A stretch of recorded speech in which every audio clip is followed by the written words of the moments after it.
Esta Pílula Filosófica é mais um vídeo da série sobre a beleza que está sendo realizada numa parceria entre a Academia Atlântico e o site O Camponês. E o tema é a respeito da relação entre a verdade e a beleza. Então, eu gostaria de fazer iniciar lembrando de um diálogo de Platão, um diálogo muito importante, que chama-se Gorgias. Nele, Platão faz uma crítica dura, e me parece que em muitos aspectos absolutamente correta, da retórica, a arte que os sofistas ensinavam, pela qual se poderia convencer qualquer pessoa a respeito de qualquer opinião, uma técnica, uma habilidade que o sujeito possuía, e isso permitia que num discurso para a cidade, na discussão com amigos, ele fosse capaz de fazer prevalecer o seu ponto de vista, não importando se esse ponto fosse verdadeiro ou não. Então, a gente vê também que na história, muitas vezes se utilizou a arte como um instrumento para se transmitir crenças, opiniões, verdades.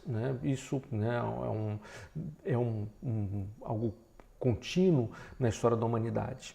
Pensamos nas pinturas que serviam para indicar, nas diversas tradições religiosas, indicavam histórias, representavam muitas vezes as divindades de uma maneira mais ou menos perfeita.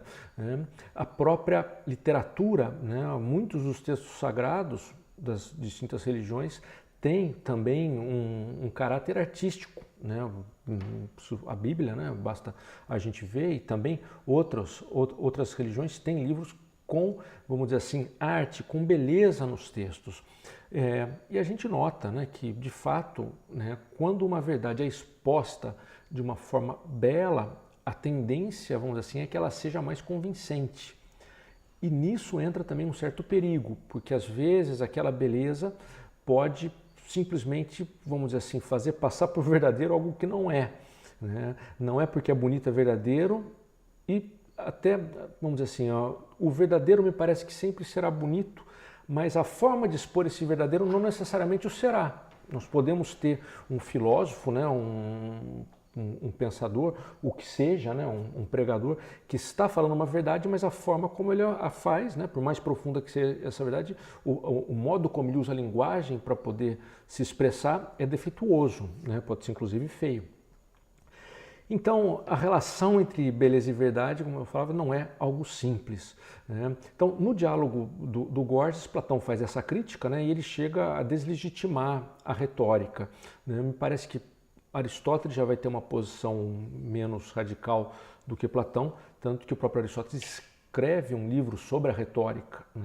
Ele via como uma arte que em si ela era digna. Então, me parece que essa, vamos dizer assim, a relação entre arte e verdade não quer dizer que, por você estar falando algo verdadeiro, aquela obra que você está fazendo necessariamente vai ser melhor do que, vamos supor, uma obra paralela que estivesse transmitindo uma mentira ou um equívoco. Uma religião, como a religião grega, que hoje praticamente ninguém mais acredita, ela já perdeu muito a sua força de verdade.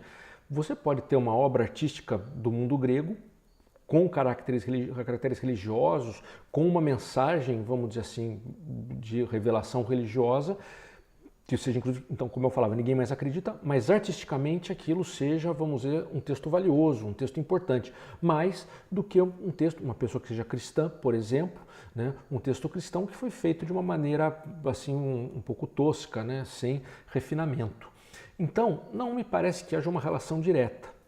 Agora, ao mesmo tempo, a gente nota que no cristianismo a arte teve um grande impulso. Isso é um fato. E eu acho, aí lógico tem um aspecto de crença religiosa nisso, mas me parece que a religião ela expande a relação do homem com a realidade, o modo como ele a enxerga. Uma história como a redenção cristã, por exemplo, ela me parece assim tão impressionante que eu não penso que um ser humano seria capaz de inventar algo assim do nada, no mesmo nível. Há lendas, mitos de outras tradições em que um Deus, de certo modo, se entrega. Mas pelo povo, mas sempre é diferente de como o cristianismo coloca, a intensidade com que o cristianismo faz, né? Quer dizer, Deus se encarnaria e se entregaria. Então, lógico que essa verdade serviu de motivo para obras extraordinárias, que se não tivessem embebidas dela, talvez não nos afetassem tanto. E também o que acontece quando hoje a gente vai perdendo a convicção dessas verdades, como se dá com boa parcela da humanidade, talvez a compreensão que elas tenham das próprias obras de arte inspiradas por essa tradição religiosa vá ficando uma compreensão defeituosa. Me parece que isso está acontecendo, né? Pessoas que já não percebem a beleza total, como uma pessoa que acredite vai notar na Divina Comédia ou numa Paixão de Johann Sebastian Bach, né, ou em quadros como o Juízo Final. Então, vamos dizer assim, não há uma relação direta entre arte e verdade, mas há uma influência mútua, me parece, e que é importante refletir a esse respeito com mais calma. Provavelmente vamos voltar a esse tema mais adiante.